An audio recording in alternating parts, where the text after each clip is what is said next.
கிறிஸ்துவுக்குள் பிரியமானவர்களே, இந்த நாளுக்கான மாலை நேரம் அண்ணா அப்போஸ்தலனாகிய பவுல் கொரிந்து சபைக்கு எழுதிய 2ஆம் நிருபம் 6வது அதிகாரம் 2வது வசனம். 2 கொரிந்தியர் 6:2, 2 கொரிந்தியன்ஸ் 2:6-2. அனுக்கிரக காலத்திலே நான் உனக்கு செவி கொடுத்து இரட்சணிய நாளிலே உனக்கு உதவி செய்தேன் என்று சொல்லியிருக்கிறாரே. இதோ இப்பொழுதே அனுக்கிரக காலம், இப்பொழுதே இரட்சணிய நாள். இப்போ ஆண்டவருக்கு எப்படி உன்னை நான் ஒரு அனுக்கிரக காலத்தில் கேட்பேன், அப்போ நீ என்கிட்ட வந்தேன்னா நீ சேர்த்து கொள்ளப்படுவ அப்படின்னு சொல்லியிருந்தாரு.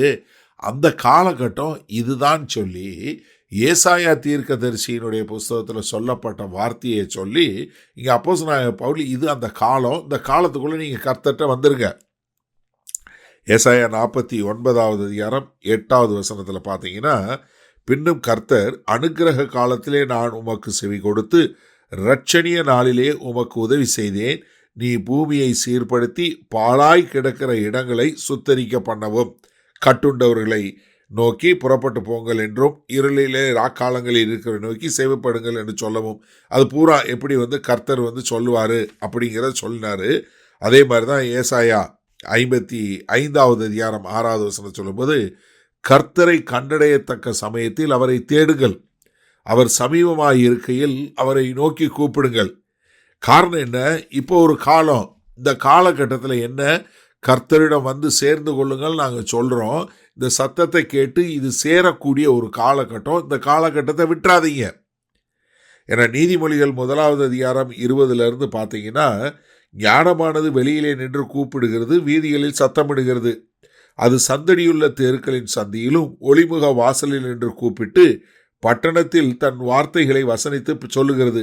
பேதைகளே, நீங்கள் பேதமையை விரும்புவதும், சிந்தனைக்காரரே நீங்கள் நிந்தனையில் பிரியப்படுவதும், மதியினரே நீங்கள் ஞானத்தை வெறுப்பதும் எதுவரைக்கும் இருக்கும்? என் கடிந்து கொள்ளுதலுக்கு திரும்புங்கள், இதோ என் ஆவியை உங்களுக்கு அருள்வேன், என் வார்த்தைகளை உங்களுக்கு தெரிவிப்பேன். அப்போ என்ன, இது ஒரு காலகட்டம். இந்த காலகட்டத்தில் உங்களுக்கு கர்த்தருடைய சத்தம் கேட்குது. இதுதான் இந்த அனுக்கிரக காலம். இந்த காலகட்டத்தில் நீங்கள் அந்த சத்தத்தை கேட்டு நீங்கள் கர்த்தர்கிட்ட மனம் திரும்பி வந்துருங்க. ஏன்னா இப்போ கர்த்தருடைய சத்தம் கேட்கும்போது நீங்கள் என்ன பண்ணாதீங்க, எபிரேயர் 3வது அதிகாரம் 7வது 8வது வசனம் சொன்னது போல், வனாந்தரத்தில் நீங்கள் உங்கள் இருதயத்தை கடினப்படுத்தினது போல் இப்போ கடினப்படுத்தாதீருங்க. கர்த்தருடைய சத்தத்தை கேட்டு நீங்கள் மனம் திரும்பி வந்துருங்க.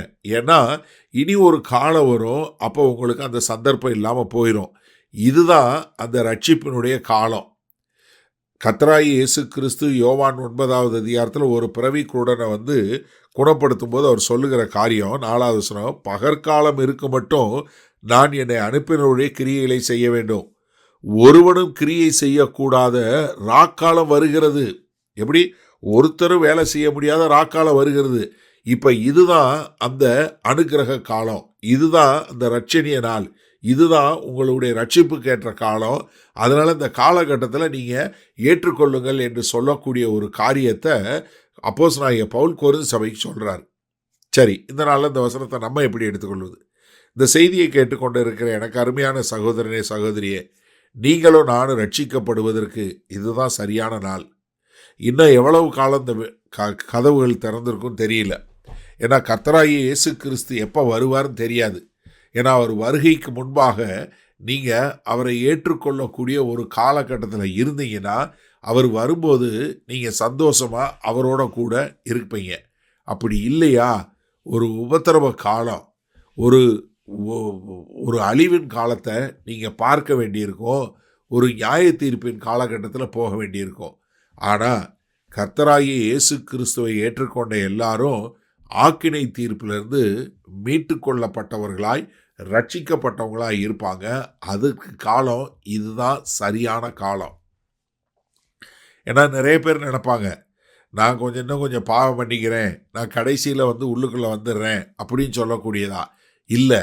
இதுதான் அனுக்கிரக காலம். இது கர்த்தர் உங்களுடைய ஜெபத்தை கேட்டு உங்களை ரட்சிக்கக்கூடிய காலம். ஆனால் ஒரு காலகட்டம் கர்த்தருடைய வருகைக்கு பின்பாக நீங்கள் அதை முடியாது. இப்போ யாரெல்லாம் அவரை நோக்கி கூப்பிடுறாங்களோ அவர்களெல்லாம் ரட்சிக்கப்படுவதற்கு இது ஒரு சரியான காலகட்டமாக இருக்குது. அதனால் எனக்கு அருமையான சகோதரனே, சகோதரியே, ஒருவேளை இந்த செய்தியை கேட்குற நீங்கள் இயேசு கிறிஸ்துவை சொந்த இரட்சகராக ஏற்றுக்கொள்ளாமல் இருந்தீங்கன்னா, இந்த காலகட்டம் தான் உங்களுக்கு கொடுக்கப்பட்ட ஒரு சரியான காலகட்டம். இந்த காலகட்டத்தில் நீங்கள் கர்த்தரை ஏற்றுக்கொண்டீங்கன்னா ஆக்கினை தீர்ப்பிலிருந்து மீட்டுக்கொள்ளப்படுவீங்க. நீங்கள் you will not face a judgement. நீங்கள் எப்பொழுதும் கர்த்தரோடு இருக்கக்கூடிய ஒரு பெரிய பாக்கியம் உங்களுக்கு உண்டாகும். இந்த சந்தர்ப்பத்தை நழுவ விட்டுறாதீங்க. வல்லபிதாவே, இந்த செய்தியை கேட்டுக்கொண்டிருக்கிற ஒவ்வொருவரும், ஆமாண்டவரே, உம்மை முழுமையாய் ஏற்றுக்கொண்டு உமக்கென்று வாழ்ந்து உம்முடைய சன்னிதானத்தில் காணப்பட எங்கள் தேவன் கிருபையும் இரக்கமும் பாராட்டுங்க. அவங்க இந்த செய்தியை கேட்குற ஒருவரும் தங்களுடைய இருதயத்தை கடினப்படுத்தாதபடிக்கு உம்முடைய மெல்லிய சத்தத்திற்கு செவி கொடுத்து தங்களை அர்ப்பணிக்க மீட்பர் இரட்சகருமாகிய இயேசு கிறிஸ்துவின் மூலம் ஜெபிக்கிறோம் ஜீவனுள்ள வல்ல பிதாவே, ஆமேன். கர்த்தர் உங்களை ஆசீர்வதிப்பாராக. நாம் நாளை காலை தினசரி தியானத்தில் சந்திப்போம்.